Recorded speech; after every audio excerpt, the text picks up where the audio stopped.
Teman-teman, selamat datang di channel Cerita Maprala. Namaku Aprilia Prala. Semoga suka ya dengan pembawaan ceritaku. Ya, ini ceritanya dari Padang Panjang, Sumatera Barat. Kejadiannya ini sekitar tahun 90-an. Jadi kisahnya ada orang tua yang antar putrinya ke seorang ustadz.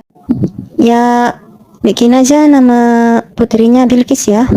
Jadi putrinya ini, si Bilqis ini pas waktu dibawa ke ustadz itu udah setengah gila. Kayak dia itu diam, tapi juga kadang-kadang suka teriak.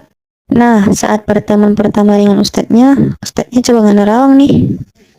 Nah, pas selesai nerawang, ustadznya nanya sama orang tuanya, Bilqis, Pak, Bu, kenal laki-laki yang namanya Dahlan nggak?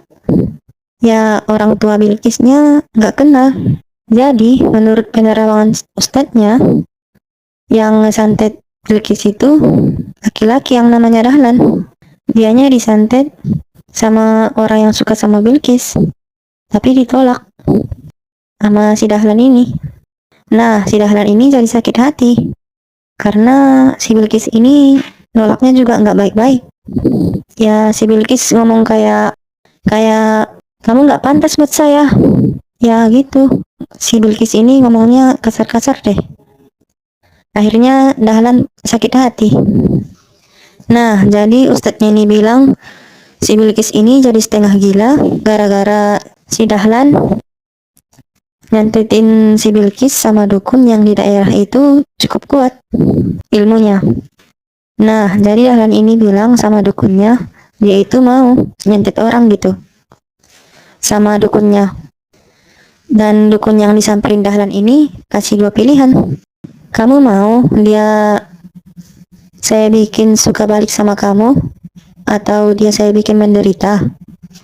Dan Dahlan ngomong, saya nggak mau lagi sama dia. Saya nggak suka orang yang sombong. Jadinya si Bilqis ini dibuat menderita kan? Nah, dukunnya pakai ilmu hitam yang kalau nggak salah namanya si Gasiang Tangkurak. Dalam bahasa Indonesianya kayak gasing tengkorak lah ya. Diambil dari orang yang udah meninggal kan, tapi meninggalnya itu harus dibunuh. Sebab saat orang yang meninggal saat dibunuh, itu tuh mereka punya dendam. Nah, dendam ini yang dibuat buat nyantet. Dari kepalanya diambil lah tulang jidatnya, dikikis dan tengahnya dibolongin, lalu dimasukin benang. Buat masukin benang atau tali gitu deh. Jadi kayak gasing tarik gitu, bukan gasing yang di lantai ya. Kayak gasing orang-orang dulu lah ya. Nah, buat nyempurnain ritual gasing tengkorak ini, orang yang mau nyantet itu harus nyiapin pinang sirih, kemenyan, dan emas. Yang emasnya itu jumlahnya sesuai sama orang yang mau disantet. Misalnya orang yang disantet tanggalnya 13 ya, jadi harus sediain 13 gram gitu. Nah, barang-barang tadi bakal jadi kayak sesajen gitu. Nah, pas saat memulai ritualnya, kedua tangan dukunnya itu kayak narik-narik benangnya gitu sampai gasingnya mutar. Terus nanti gasingnya bakal mutar. Nah, jadi pas narik-narik benang atau talinya gitu, saat gasingnya mutar, dukunnya itu bacain mantra. Kira-kira gini deh. Gasiang batali joaidai kapan, di petang kami, malamu jamue, gasiang tangkurak dimainkan, putoloi gasing, putoloi ma'rifat.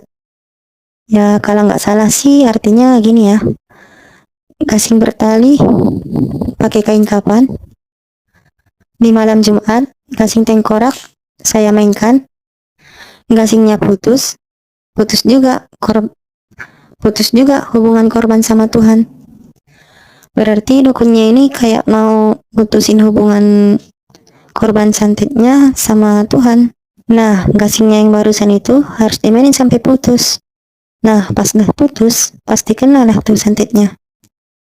Nah, pas malam itu, pas selesai ritual nyantiknya, Si Bilqis ini langsung teriak-teriak.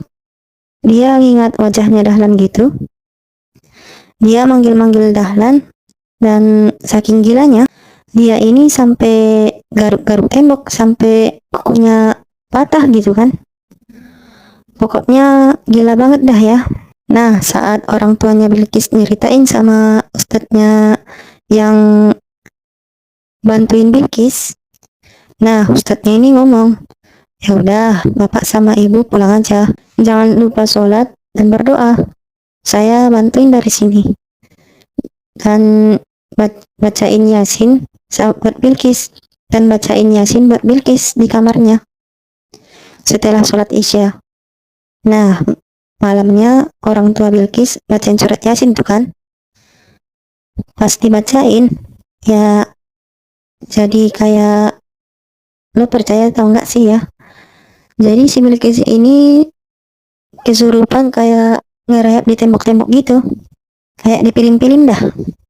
Nah, si Bilqis itu gitu tuh, ngerayap-ngerayap sampai ke atas, sambil teriak-teriak, sambil ngata-ngatain orang tuanya, sampai dia tiba-tiba jatuh, lalu pingsan. Nah, paginya si Bilqis ini dibawa lagi dah sama ustadz yang bantuin dia kan. Tapi sayangnya ustadznya ini bilang gak bisa bantuin lagi, soalnya dukunnya Dahlan ini kuat banget.